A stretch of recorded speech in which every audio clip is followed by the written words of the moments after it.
మొన్న మందా తుఫాన్ వచ్చింది. 2 రోజులు ఎంతో సమర్థవంతంగా టెక్నాలజీని ఉపయోగించి డ్యామేజ్ను నియంత్రించగలిగింది ఈ ప్రభుత్వం. పక్క రాష్ట్రంలో ఎంత డ్యామేజ్ అయిందో కూడా చూసాం మనం. మరి ఇంత పెద్ద ఎత్తున సమర్థవంతంగా అధికార యంత్రాంగాన్ని, రాష్ట్ర ప్రభుత్వం కానీ, చంద్రబాబు నాయుడు గారి సూచనల మేరకు జరుగుతూ ఉంటే, ప్రతిపక్షాలు మాట్లాడుతున్న మాటలు వింటూ ఉంటే ప్రజల్లో కూడా అసహ్యం వేస్తోంది వాళ్ళ మీద.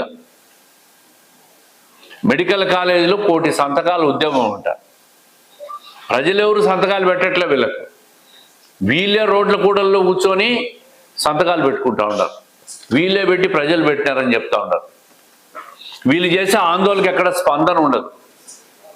కేసుల గురించి, అరాచకం గురించి వీళ్ళు మాట్లాడుతూ ఉంటారు ప్రతిపక్షాలు. 5 సంవత్సరాలు అరాచకం చేసింది మీరు.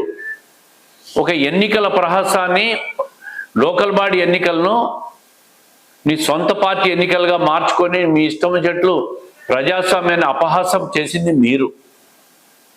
ఈరోజు ఎన్నికలకు సిద్ధంగా అండి లోకల్ బాడీకి అని చెప్పి వాళ్ళ పార్టీ నాయకులు మాట్లాడుతున్న విషయాలు చూస్తూ ఉన్నాను నేను. అరాచకం చేసి, భయభ్రాంతులు గురి చేసి, కేసులు పెట్టి, రాష్ట్రాన్ని అప్పుల పాలు చేసి, నాశనం చేసి, 11 సీట్లకు పరిమితమైన మీ వ్యవహారంలో కానీ ఏమాత్రం మార్పు లేదు. జగన్మోహన్ రెడ్డి గారు, వైఎస్ఆర్సీపీ అధ్యక్షులు మాట్లాడుతూ ఉంటాడు, చంద్రబాబు నాయుడు గారు హైదరాబాద్లో కూర్చొని రాజకీయం చేస్తున్నాడని. మీరు ఇప్పుడు ఏ రాష్ట్రంలో కూర్చొని రాజకీయం చేస్తున్నారని చెప్పి నేను అడుగుతూ ఉంటా. వారానికి 2 రోజులు కూడా ఆంధ్రప్రదేశ్ రాష్ట్రంలో లేరే మీరు. మీరు కూడా కనీసం హైదరాబాద్ కాదు కదా, పక్క రాష్ట్రం, వేరే భాష మాట్లాడే రాష్ట్రంలో కూర్చొని రాజకీయాలు చేస్తూ ఉంటారు.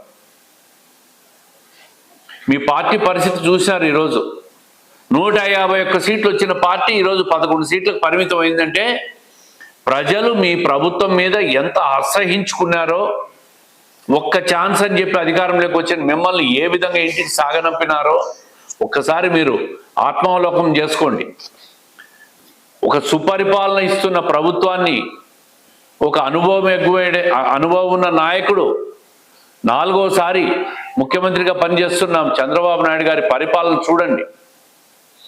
రోజుకు 16-17 గంటలు కష్టపడి ఆయన బ్రాండ్ ఇమేజ్ను డెవలప్ చేసి ఈరోజు అమరావతి కావచ్చు, తిరుపతి కావచ్చు, విశాఖపట్నం కావచ్చు, రాయలసీమ ప్రాంతంలో రకరకాల పెట్టుబడిదారులందరూ వస్తూ ఉంటారు.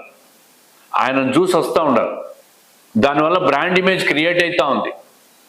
పక్క రాష్ట్రాలు కూడా ఈర్ష్యపడే విధంగా రాష్ట్రానికి పెట్టుబడులు వస్తూ ఉన్నాయి. గూగుల్ సంస్థ రావడం అనేది